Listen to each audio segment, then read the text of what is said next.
Well, good morning and welcome to our Monday Bible study for those in person and for those online. We are continuing in the Gospel of Mark as we uncover the world of Jesus. And today we begin the last hours of Jesus' life, His death and His resurrection. We ended last time as we talked in Mark chapter 13 about Jesus leaving the temple, His disciples looking at the temple and wondering how beautiful it looked, what great big stones. And Jesus began to tell them some of the things that were about to take place and some of the things that would take place after those things. And He leaves in chapter 13, He says, "Therefore keep awake, for you do not know when the master of the house will come, in the evening or at midnight or at cockcrow or at dawn. Or else he may find you asleep when he comes suddenly. And what I say to you, I say to all, keep awake." Now Jesus tells His disciples at the end of 13, stay awake, stay alert. And by the end of chapter 14, what are they doing? They're sleeping. Sometimes we hear the words of Jesus, and sometimes we continue to don't listen. So it is almost Passover, chapter 14. It was 2 days before the Passover and the festival of unleavened bread. Now remember, when we hear the word Passover, it is a shared meal that Israelites have been doing for millennia by the time of Jesus. It is a remembrance of coming out of Egypt. It is a remembrance of God's salvation. It is also the remembrance of a cloud of death coming over and sacrifice made, blood on the door, and a hurried and quick exit. All of these things are in the background as they are leaving a Pharaoh who is not just unjust, but has put himself in the place of God. So in the background of all of this is God's coming for salvation for God's people, a remembrance meal that celebrates that remembers that anticipates also what God can and will do for future generations. The same meal that is shared here was probably shared in Babylon by families that were under an unjust king, Nebuchadnezzar. Is the same meal that was shared under the Seleucids before the Maccabean revolt, where they anticipated God coming and freeing and saving them. So the disciples are sharing this meal with the person they've declared as Messiah, thinking what? Possibly this could be the last meal that will suffer under the Romans. By the end of the week, as we've gotten here, some may have said, this isn't going to happen the way we want.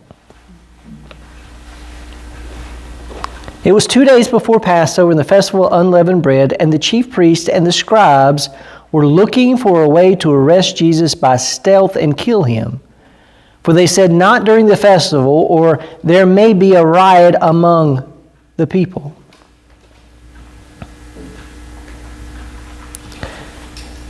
They've been plotting against Jesus. Now the time has come. After His demonstration in the temple, after some of the stuff He said at the temple, they're ready for this to be over. And notice what they want to do. They want to get rid of Him when nobody's what? Looking.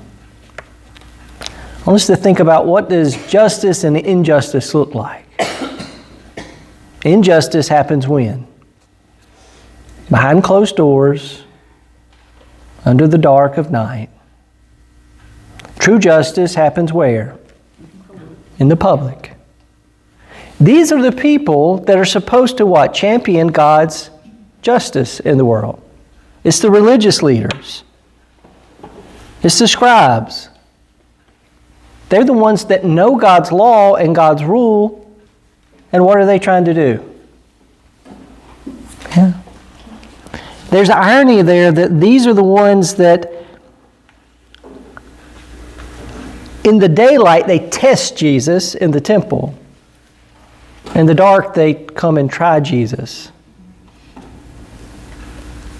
While he was at Bethany in the house of Simon the leper, as he sat at a table, so notice where Jesus is at. He's in whose house? Simon the leper. You know you got a pretty bad nickname when you're the leper. He's at a house, and whether Simon is still a leper or previously a leper, he's got the classification that he was unclean at some point. And Jesus stays there in Bethany.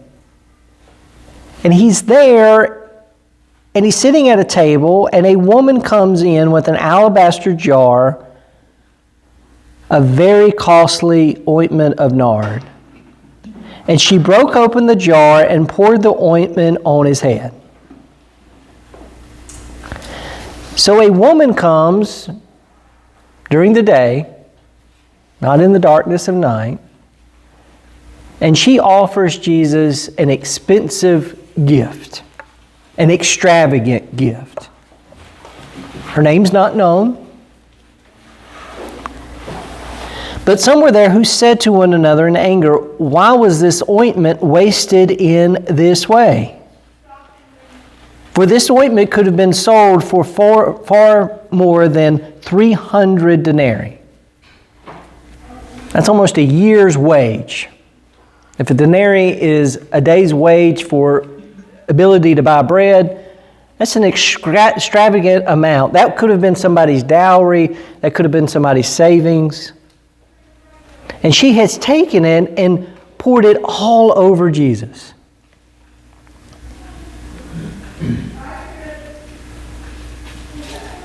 And people are looking at it and saying, "Why would you do that?" They're angry about it.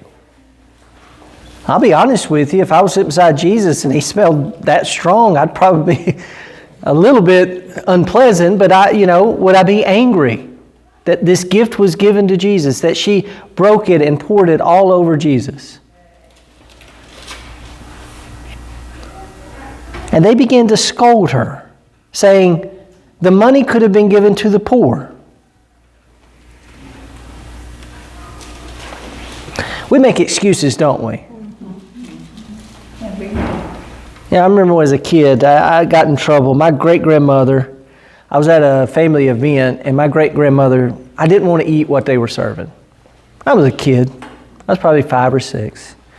My great-grandmother, she looked at me, and she was a pastor's wife, and she says, "Boys and girls in Africa are starving." And like Lily, I looked at her, I said, "Maybe you should have sent it to them."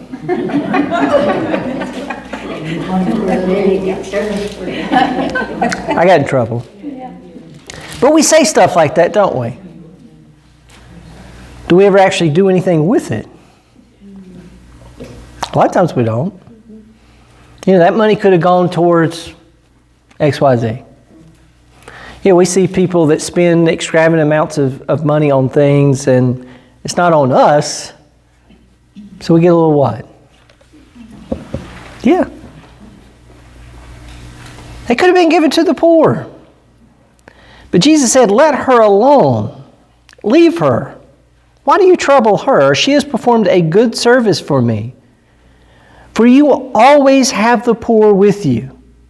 You can show kindness to them whenever you wish, but you will not always have me."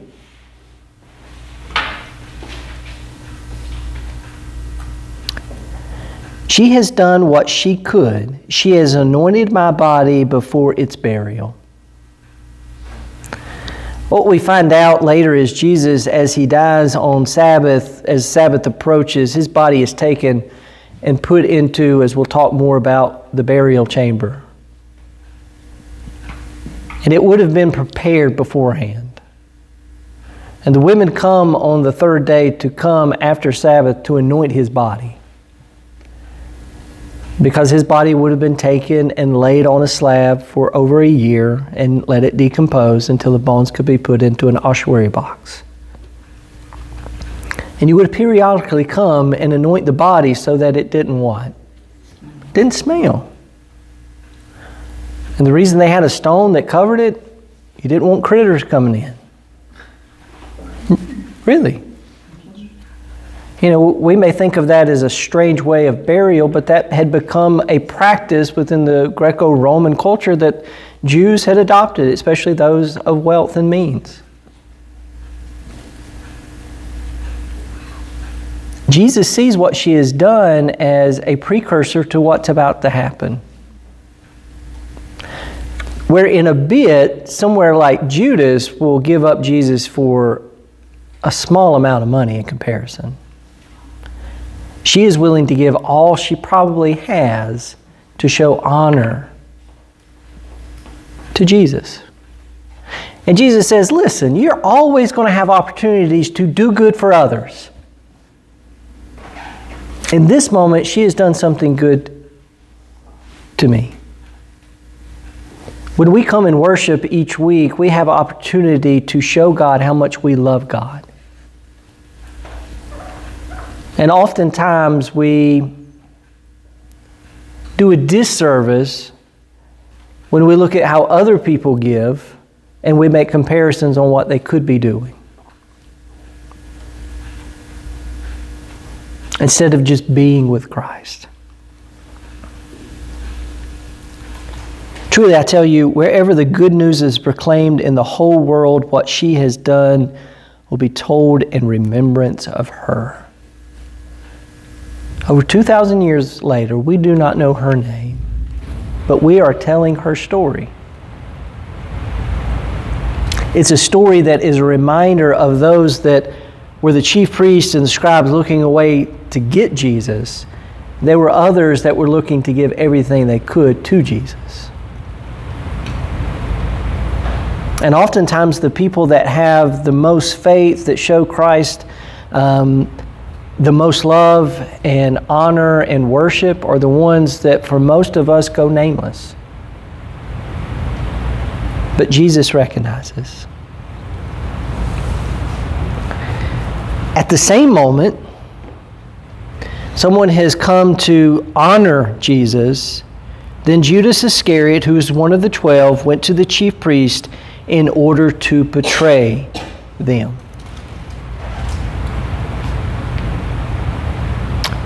Maybe this was the thing that did it for him. Watching this extravagant gift be poured out on Jesus. Maybe it was the week of everything that's happened, but something hit Judas at this moment that he decides, I'm done. I'm done. And he goes to the chief priest in order to betray not just Jesus, but to them. Betray him to them. And when they heard it, they were greatly pleased and promised to give him money. Notice he doesn't even ask for the money. It's not out of greed that Judas does this, I don't think. He's just fed up in one way or another. We can't know Judas's motivation. We can guess what they are. Maybe he's frustrated that Jesus didn't live up to his expectations. Maybe he's trying to push Jesus into doing something that Jesus is reluctant to do. We don't know his motivation, but he goes to betray Jesus. And they offer him money to do it. So he began to look for an opportunity to betray him. On the first day of the unleavened bread, when the Passover lamb is sacrificed, his disciples said to him, "Where do you want us to go and to make the preparations for you to eat the Passover?" So he sent two of his disciples, saying to them, "Go into the city, and a man carrying a jar of water will meet you. Follow him, and wherever he enters, say to the owner of the house, 'The teacher asked, where is my guest room where I may eat the Passover with my disciples?' He will show you a large room upstairs, furnished and ready to make preparations for us there." So the disciples set out, went to the city, and found everything he had told them, and they prepared the Passover meal. Just like when Jesus tells them to go get the colt before he rides in, Jesus again tells them how to prepare for his meal. And I want us to think about this for a moment. Jesus is aware of what's happening. The disciples are not. They're ready to have the Passover meal. They've probably been looking forward to it. It's a meal that they get to tell the story of God's salvation and work through Israel's history, anticipating what God is going to do in the Messiah Jesus. Jesus understands that this is an opportunity he has as their teacher. Notice he says the teacher asked to give them one last instruction. I want you to think about it. If you knew it was your last meal, what would you do? What would you want to say to your family, to your friends? What would you want to leave them remembering from that meal? To carry on your good work that you've been doing. Okay, to carry on your good work that you've been doing. You'd want to leave them with something meaningful. And Jesus understands that this is the opportunity to leave them with a reminder of everything he's been saying and doing. Now, Matthew, Mark, and Luke tell the story, as we'll read it today, of the bread and the wine. John tells the story of the foot washing. They are both the same story, just told differently. When it was evening, he came in with the 12, and when they had taken their places and were eating, Jesus said, "Truly I tell you, one of you will betray me, one who is eating with me." And just imagine you're sitting there at the table, and Jesus looks around and says, "One of you eating at this table will betray me." Now notice what Jesus doesn't do. He doesn't point a finger. In many ways, Jesus offers this as just a statement of fact with also the possibility somebody could change one's mind.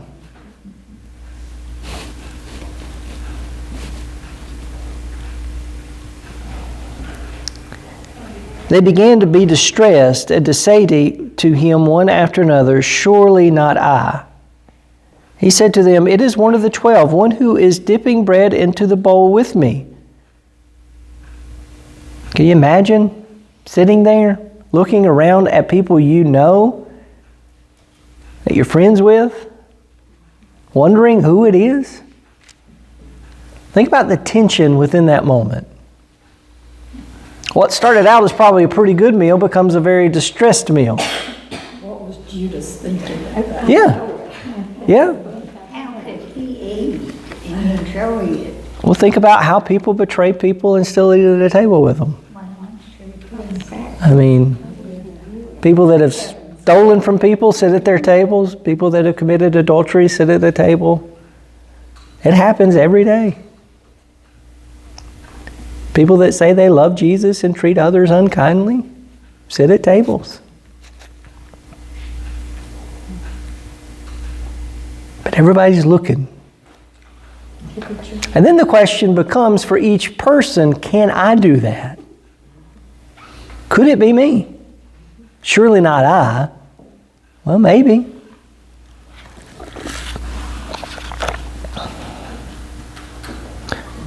For the Son of Man goes as it is written of him. But woe to the one by whom the Son of Man is betrayed.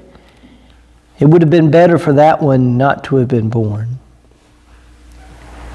While they were eating, he took a loaf of bread, and after blessing it, he broke it and gave it to them. They've seen Jesus do this umpteen times. We've seen Jesus do this several times as he's fed large crowds. He breaks the bread and blesses it. At most Jewish ceremonial dinners like Passover, there would have been a breaking of bread and blessing it. But Jesus takes a symbol that was common within their day, blesses it, and then says something and gives it new meaning. He took the loaf of bread, and after blessing it, he broke it and gave it to them and said, "Take this. This is my body." Can you imagine what they're thinking? I mean, we've done this meal. We did it yesterday in worship. Can you be there the first time it happens? I mean, how many times have you been at a meal and somebody's broke it and says, "Take this, it's my body"? Okay, what do I do with it? Eat it. And he said to them, "This is my blood of the covenant, which is poured out for many. Truly I tell you, I will never again drink of the fruit of the vine until the day when I drink it anew in the kingdom of God."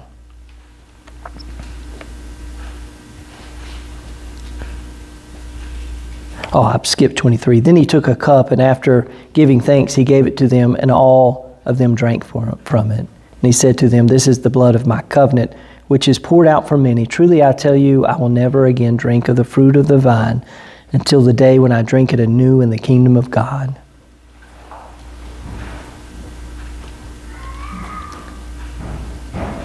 This is my body, and this is my blood of the new covenant.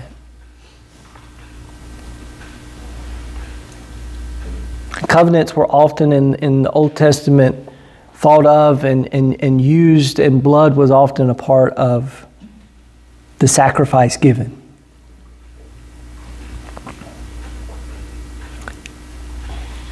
Body and blood.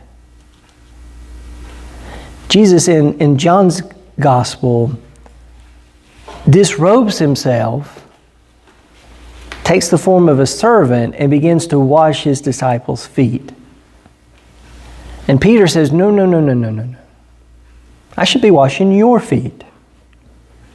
And Jesus says to them, unless you let me do this for you, because this is what I've come to do, not to be served, but to serve. Unless you let me do this for you, you can have no part in me. And he says, okay, well then wash me all over. No, I just need to wash your feet. But you're to do this for each other. Jesus takes the form of a servant. He takes the form of a sacrifice.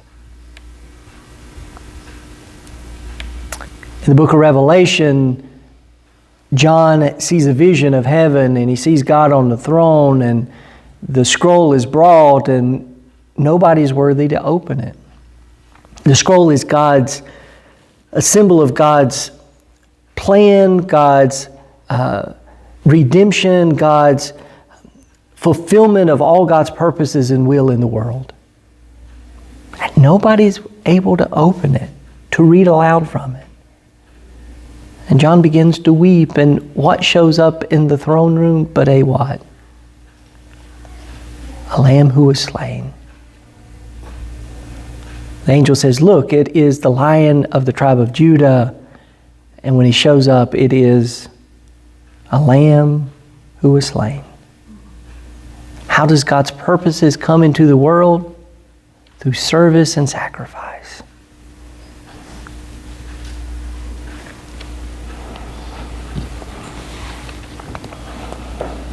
When they had sung the hymn,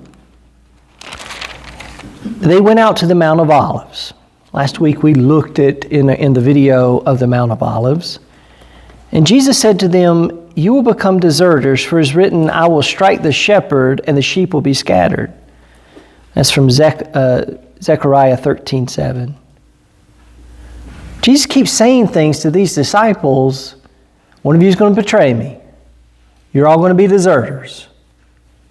We just had a nice meal, Jesus. Part of what we hear in Jesus' last day, especially in Mark's Gospel, is how human Jesus was. Jesus wants to teach about the sacrifice, but also understands that there's betrayal. Jesus wants to be with God and His disciples, but also knows that none of them, by the end of the night, will be there for Him. He knows them well enough. When push comes to shove, they're going to run away.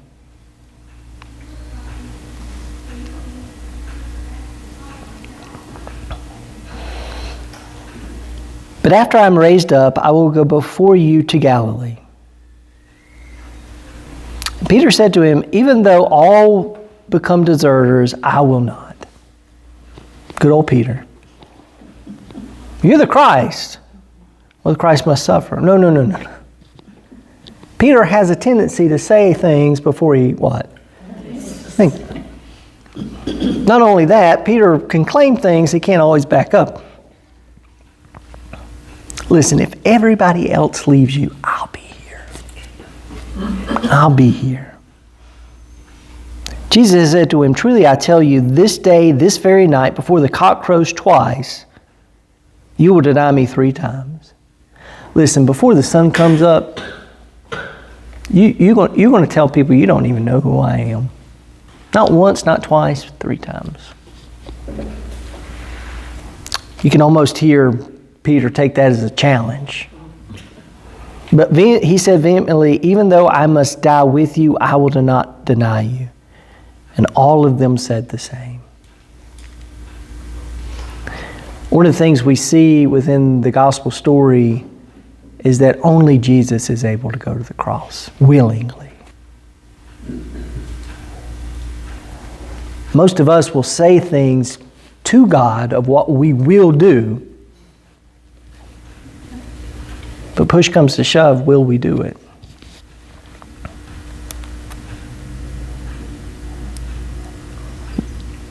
By the end of the book of Acts and the end of the first century, these that deserted Jesus, these that said they would be with Jesus to the end, after Jesus' resurrection, after Pentecost, they finally live up to their calling.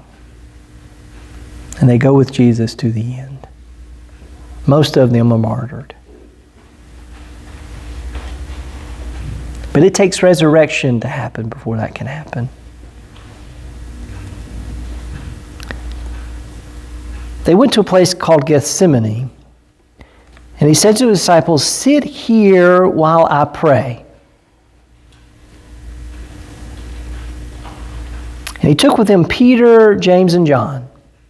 That same little core of disciples that have been with Jesus, that have seen some things that others have not seen, like the Transfiguration. And he began to be distressed and agitated. So amongst these 3, he really lets go and becomes who he is in that moment. Just imagine you know what's about to happen. I mean, we watch movies and we see convicted criminals about to go to death. They have to eat. Like I've always thought, you're going to let me pick anything I want to eat on probably the one day I probably doesn't have an appetite. You know, I've watched those movies and thought, give me that meal like a year or 2 in advance. The night before is probably not the night I want to eat it.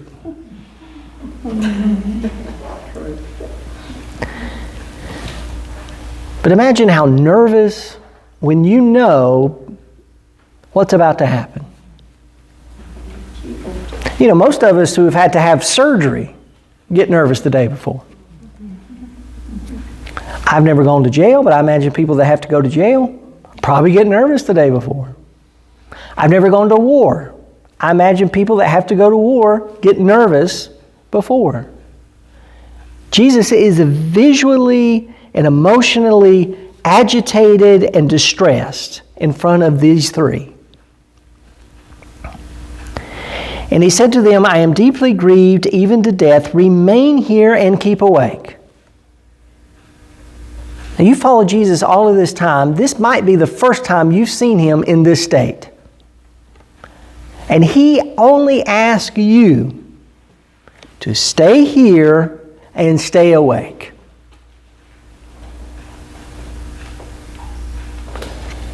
It'd be like, for me, the closest thing I can imagine would be being married and your wife's getting ready to have a baby. And all you have to do is stay here and stay awake. Hey, you don't have to do anything. You don't have to come in the room. I was in the room. All you got to do is stay here and stay awake. It's an important job just to be here and be ready when I need you. This is essentially what Jesus is saying. I'm going to need you guys. Just stay here and stay awake. And going a little farther, he threw himself on the ground and prayed that if it were possible, the hour might pass from him. Now, sometimes we look at other Gospels, especially John's Gospel, and see Jesus as this superhuman, overly divine character of Jesus. I'm not saying it's not right. But any of us who have ever been human, and Jesus was fully human, fully divine, I can't explain it. But the fully human part of Jesus says what any of us would say. If this doesn't have to happen, I'm okay with it. How many of you have had that prayer?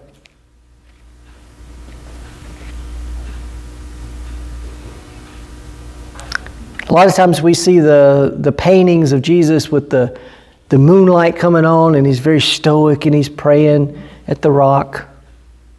Jesus is on the ground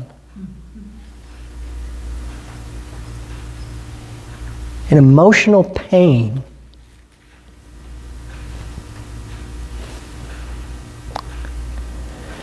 He said, Abba, Father. That very personal Abba, Daddy. Abba, Father, for you all things are possible. Remove this cup from me. Yet not what I want, but what you want. God, all things are possible. There could be a different way this could play out.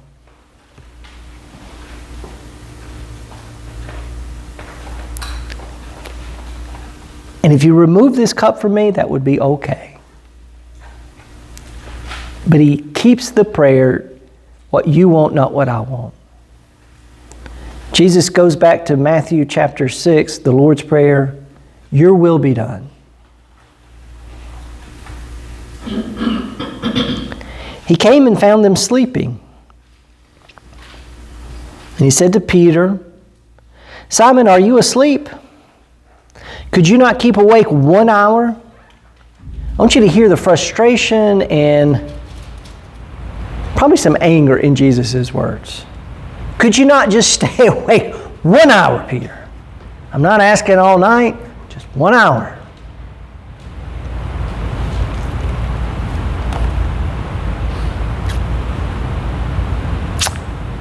Keep awake and pray that you may not come into the time of trial. The spirit is indeed willing, but the flesh is weak. Listen, I'm over here praying that something might change. Maybe Judas's heart changes. Maybe the chief priests and the scribes' hearts change. You should be praying for the same thing.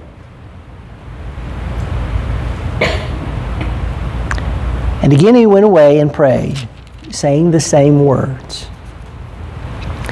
And once more he came and found them sleeping, for their eyes were very heavy, and they did not know what to say to him. They've had a big meal. It's been a long week. How many of y'all have really tried to pray before? Like just, you carved out this period of time, it's intentional time of prayer, and you find yourself dozing. It's probably best to do that when you're fasting, not after a big heavy meal.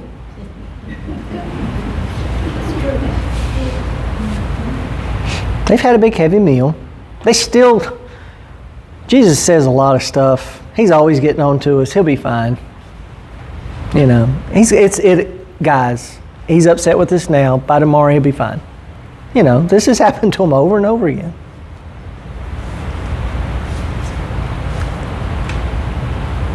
He came a third time. And he said to them, are you still sleeping and taking your rest? Enough! The hour has come. The Son of Man is betrayed into the hands of sinners. Get up. Let us be going. See, my betrayer is at hand. God, you couldn't even give me a warning. Immediately while he was still speaking, Judas, one of the 12, arrived, and with him there was a crowd with swords and clubs from the chief priest, the scribes, and the elders. Now the betrayer had given them a sign, saying, "The one I will kiss is the man. Arrest him and lead him away under guard." So when he came, he went up to him at once and said, "Rabbi," and kissed him. For much of history since then, that, portrayal of a kiss. Probably something that he has done over and over again to Jesus.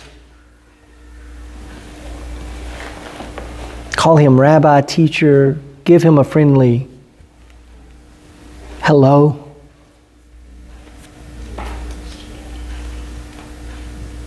Think about how this makes Jesus feel in the moment. Jesus had looked at the table and gave them him an option. I know you're about to do this.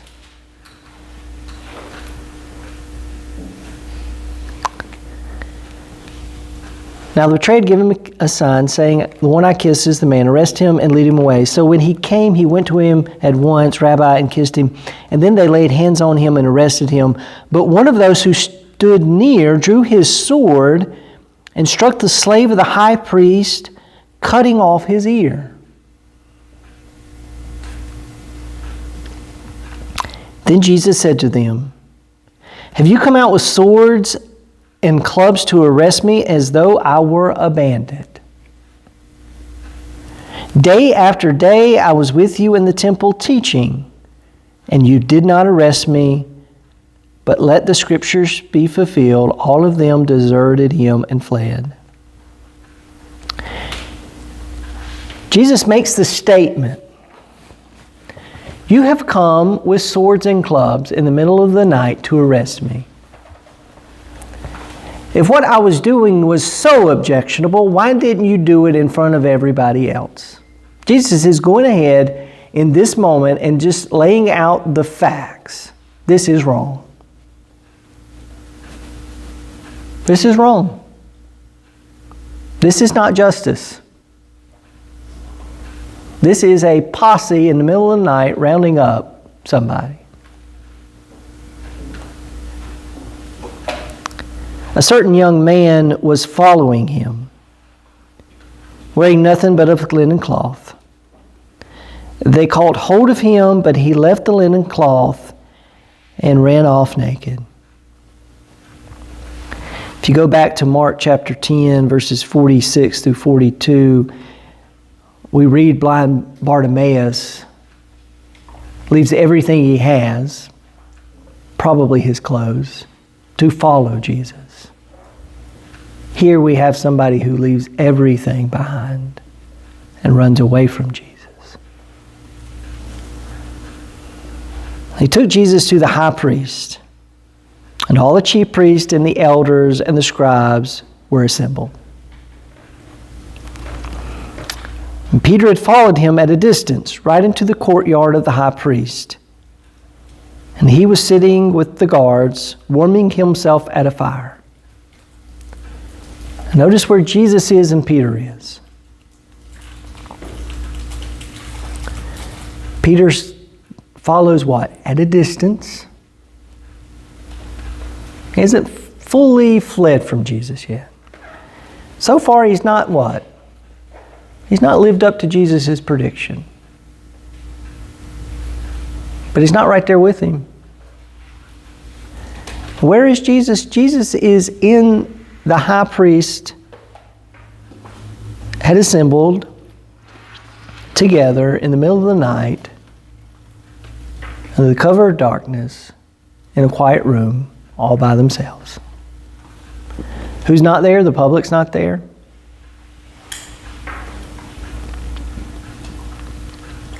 Now the chief priests and the whole council were looking for testimony against Jesus to put him to death, but they had found none. They'd been asking people all week, bring us something. Give us something. For many gave false testimony against him, and their testimony did not agree. They didn't get their story straight, did they? Some stood up and gave false testimony against him, saying, we heard him say, I will destroy this temple that is made with hands. In 3 days I will build another not made with hands. That's not what Jesus said. But notice what they're saying he said. He will destroy the temple. But even on this point, their testimony did not agree. Then the chief priests stood up before them and asked Jesus, have you no answer? What is it that they testify against you? But he was silent and did not answer. Again, the high priest asked him, are you the Messiah, the Son of the Blessed One? And Jesus said, I am, and you will see the Son of Man seated at the right hand of the power and coming in the clouds of heaven. So they asked Jesus, give us some, if these charges are false, give us a rebuttal. Jesus doesn't answer. But then they ask, are you the Messiah, the Son of the Blessed One? We've heard this from people. And Jesus says what? I am. The high priest tore his clothes and said, why do we still need witnesses? You have heard his blasphemy. What is your decision? And all of them condemned him as deserving death. Now what you'll notice over the next verses, and we'll see how far we get today, is everything that is said about Jesus, usually in the negative, is the true thing about Jesus. They say it's blasphemy. Jesus has just spoken what? Truth. I am. I am the one that God has promised. I am the one that will sit on the right hand of power, and I will come in with the clouds of heaven. I am.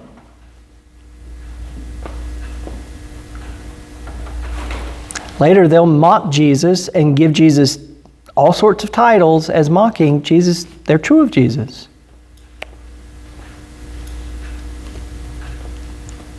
All of them condemned him as deserving death. Some began to spit on him, to blindfold him, and to strike him, saying to him, prophesy, and the guards also took him over and beat him. Now notice how quickly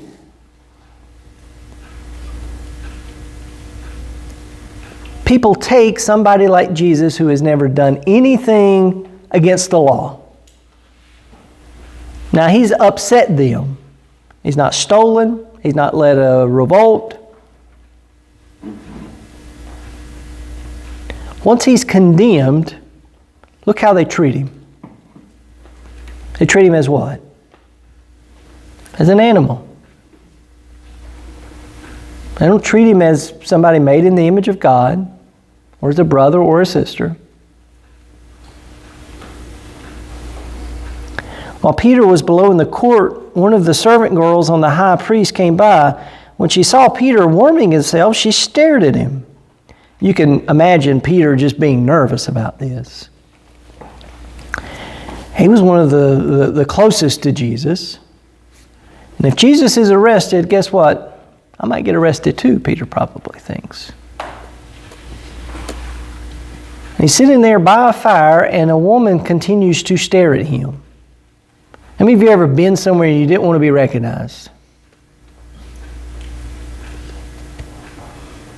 Sometimes I'll go out and about, very rarely, but sometimes I don't have the capacity to be overly social. So I don't stay in Inman. If I got to do an errand, I'll go somewhere else. Lo and behold, I'm going to run into somebody. Which is fine. But there are days you put on a hat and you kind of just want to just not to be noticed. I've never been famous, but I imagine famous people have it even worse. And if you're infamous, it's even worse. Peter knows that if somebody knows who he is, it's going to cause some trouble. Woman keeps staring at him. You know he's starting to feel, maybe I just need to leave. I made a lot of promises, though.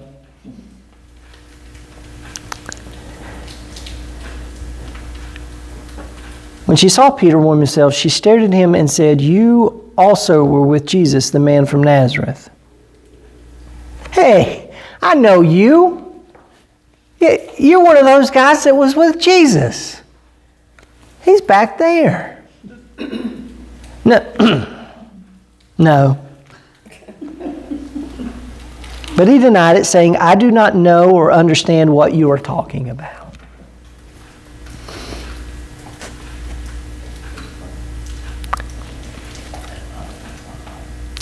For us, it's hard to imagine what that would be, but imagine somebody we deeply loved and cared about.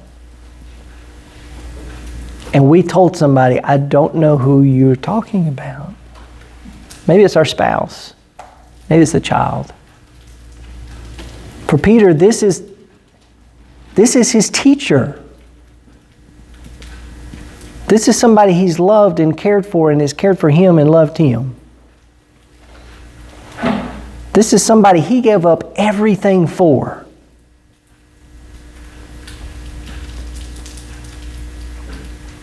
And he looks at somebody and says, I don't know who or what you're talking about. And he went out into the forecourt. Then the cock crowed. And the servant girl, on seeing him, began to say again to the bystanders, "This man is one of them." So not only does she confront him, she starts to rouse up the crowd. Look, that guy over there, that's one of them. That's one of the followers. But again, he denied it. And after a little while, the bystanders again said to Peter, "Certainly you are one of them, for you are a Galilean." It's kind of hard to cover up where you're from, either by the way you dress or by the way you talk. You know, if one of us that grew up in the South goes up north, if you grow up north and come to the South, pretty much people can spot you very quickly. Same with Galilee. Yeah. You know, my grandmother was from the northern part of North Carolina on the Virginia line. And she talked different than anybody else in my family. And when we would hear people from her side of the family at reunions, boy, they sounded just like her. They said stuff I'd never heard before. They called stuff different things. You know, she would say, "Oh, you got such nice purties." What, Nanny? Your purties, they're nice. She's talking about presents. If you got a present, it was a purdy. I don't know why. It's hard to even in Jerusalem, if you're, and she's a servant girl to the high priest. These are the fancy of the fancy people. You're in our courtyard, you don't belong. It's one of them.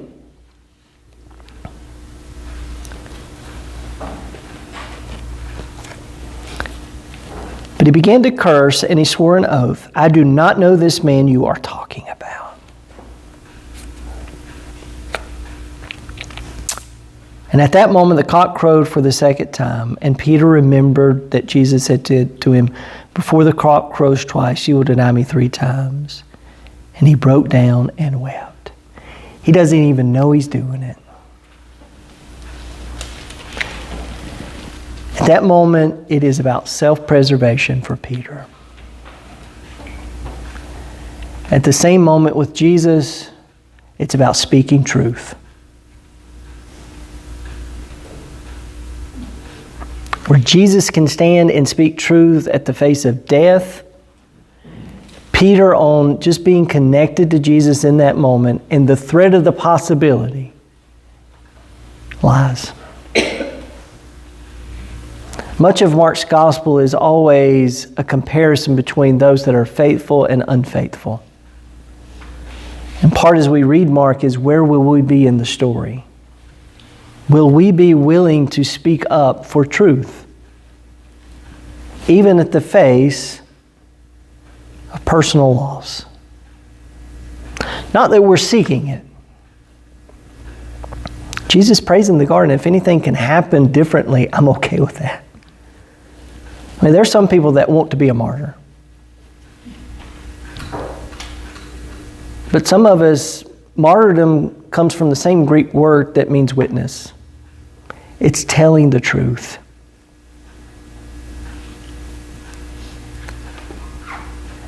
As soon as it was morning, the chief priest held a consultation with the elders and the scribes and the whole council. And they bound Jesus and led him away and handed him over to Pilate. And Pilate asked him, "Are you the king of the Jews?"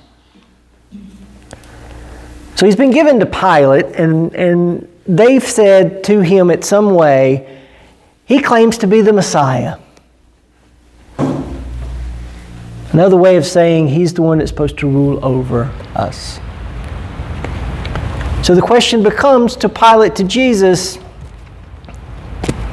and we got to imagine Jesus comes in beaten and bruised, bound up. Now Pilate's, as we'll talk about, Pilate is wary of the weak. As we watched last week, it goes from a population of 20 to 30,000 upwards to 200 to 300,000 during this festival. There's too many people in Jerusalem. It's a powder keg. And somebody's brought to him by the chief priest, the people that are friendly enough with the Roman government to say to the Roman government, we don't want anything happening during the week that's going to cause us trouble.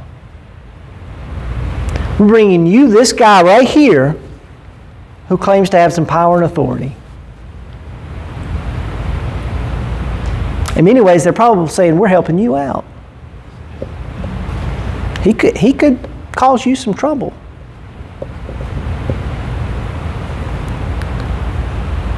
Are you the king of the Jews? He answered, you say so.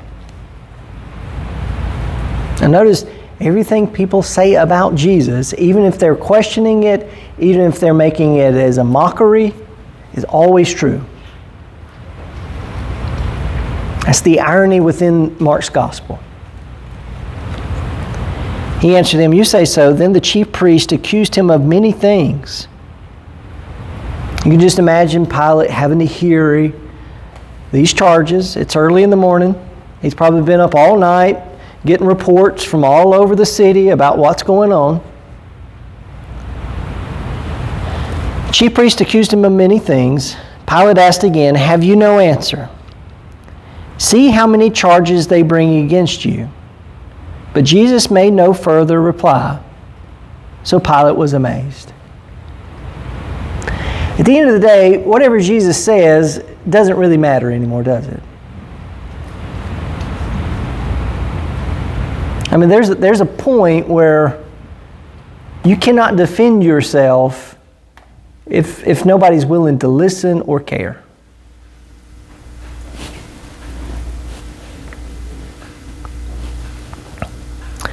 Now at the festival, he used to release a prisoner for them, for anyone whom they asked. Now a man called Barabbas was in prison with rebels who had committed murder during the insurrection. So there were many insurrections during this period, and at some point, a group of people tried to overthrow the Romans unsuccessfully. And one of them was Barabbas. And he committed murder.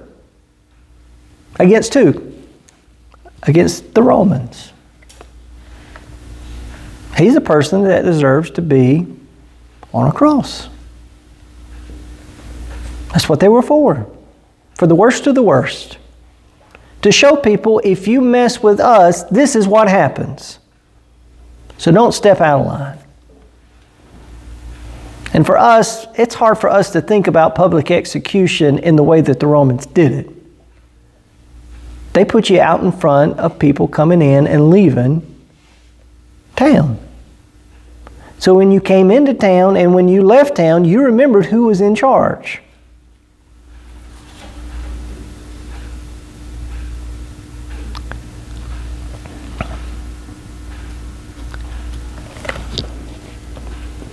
So the crowd came and began to ask Pilate to do for them according to his custom. Now we don't know how large this crowd was. This isn't all of Jerusalem. It may just be a handful, maybe a half a dozen, maybe a couple of dozen. We don't know. But there are a group of people that are probably zealots in and of themselves that know the loophole to get somebody out of prison they want.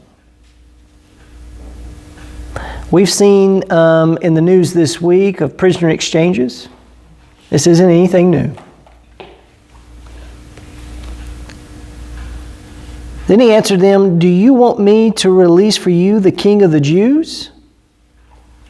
For he had realized that it was out of jealousy that the chief priest had handed them over. Pilate's a pretty good gauge of character. Jesus had a large following. There were people listening to Jesus. And at the end of the day, it just goes over to jealousy and a fear of losing what? Power and influence. He surmises there's really nothing Jesus has done other than tick off the wrong group of people.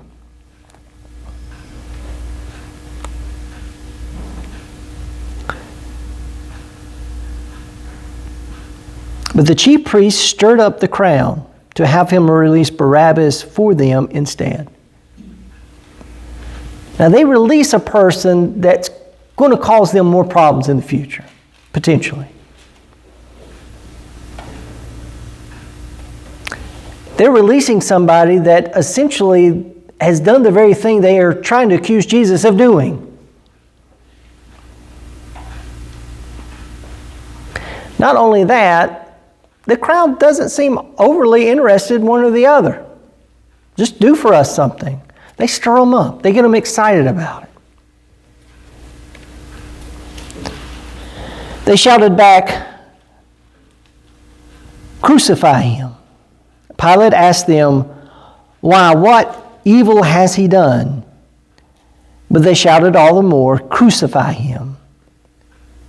So Pilate, wishing to satisfy the crowd, released Barabbas for them. And after flogging Jesus, he handed him over to be crucified.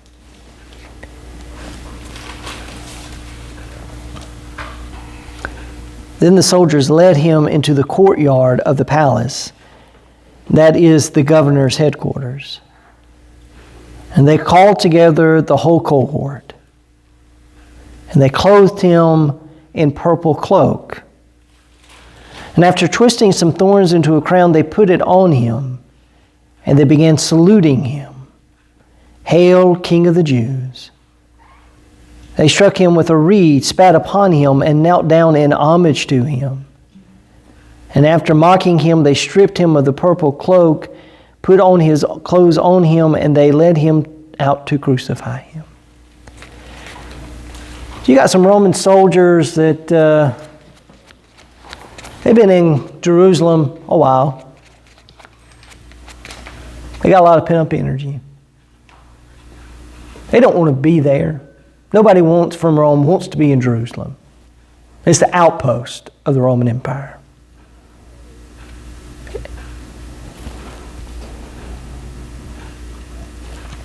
Y'all have seen people at war do unflattering things. Even American soldiers in Vietnam and other places have done some very bad things. Good people do bad things when they put under pressure. Roman soldiers need a little entertainment, need a little let some steam off. They've got a prisoner that they've heard was King of the Jews. Well, you know what? Let's put on a little play. Let's put on a little show for ourselves, and let's show him what this looks like. So they give him a purple robe. That's the royal color. That's what a king ought to wear. And make a crown of thorns and put it on his head, and they start to what? They start to salute him. They start to say, "Hail." King of the Jews. They do it as a mocking insult to Jesus. They kneel down in homage. They strike his head with a reed. But everything they say and everything they do, even though they do it as insult and mockery, is all true.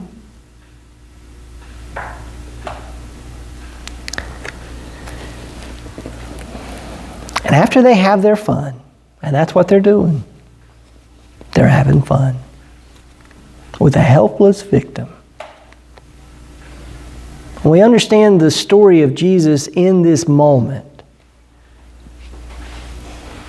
Jesus, in many ways, bears all injustice, all humiliation, anything we can think of that we as humans have to bear. Jesus bears it.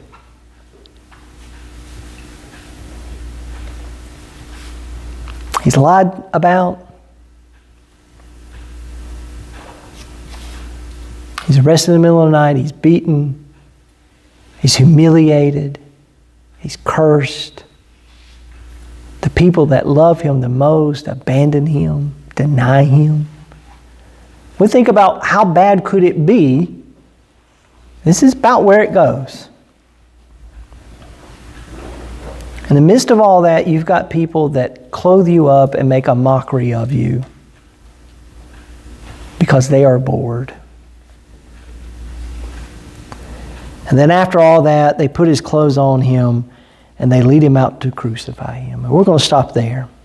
We'll finish Mark 15 and 16 next week. I'll make some comments at the end of Mark about the shorter ending, the longer ending. I want you to continue to read this week the rest of Mark chapter 15 and 16. And I want you just to be with Jesus. Allow these verses to be a way of meditation and prayer.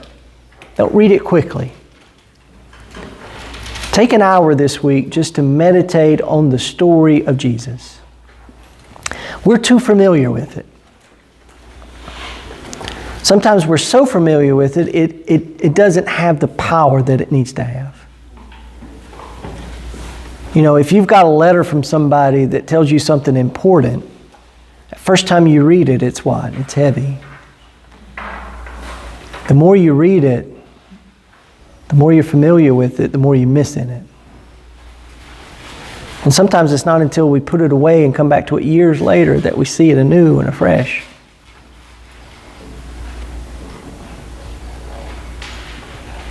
Mark tells the story quicker than Matthew and Luke do, and John. But as we read it, I want us to go slow. And I want us to contemplate, what does this mean for us?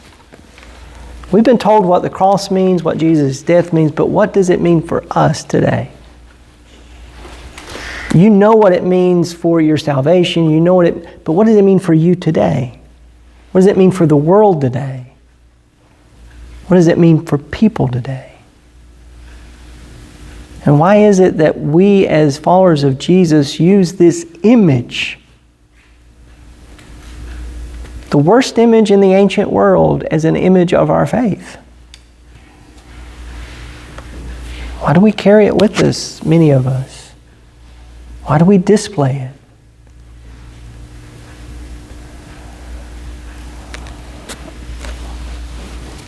Let us pray.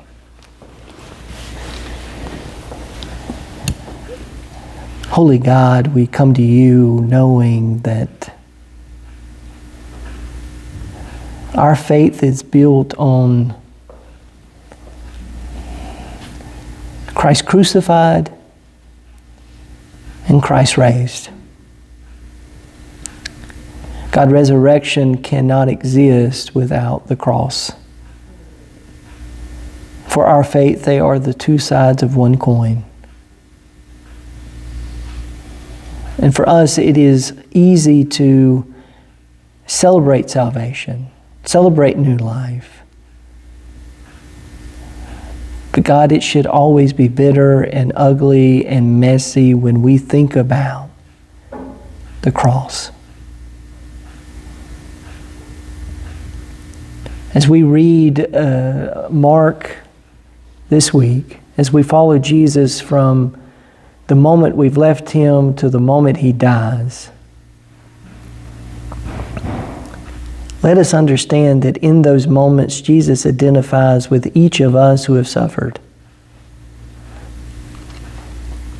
That in some way that Jesus, as your Son, part of the Trinity, however we can understand his divinity, it is you, God, that suffers with us. It is you, God, who identifies with us. And every pain and every hurt was felt as equal as it would have been for us. And let us understand that the same injustice happens every day. And oftentimes, like Peter, we don't want to have anything to do with it. Like the other disciples, we run away from it. Help us, Lord, to see it and to call it out. Because we know that in those moments you suffer along with others, as you have suffered with us. Guide us this week to draw closer. Lord, let us hear the meaning of Mark's gospel as we enter the end, so that we can proclaim it in the way that we live, the way that we love, and the way that we serve. We pray all of this in the name of Jesus our Lord. Amen.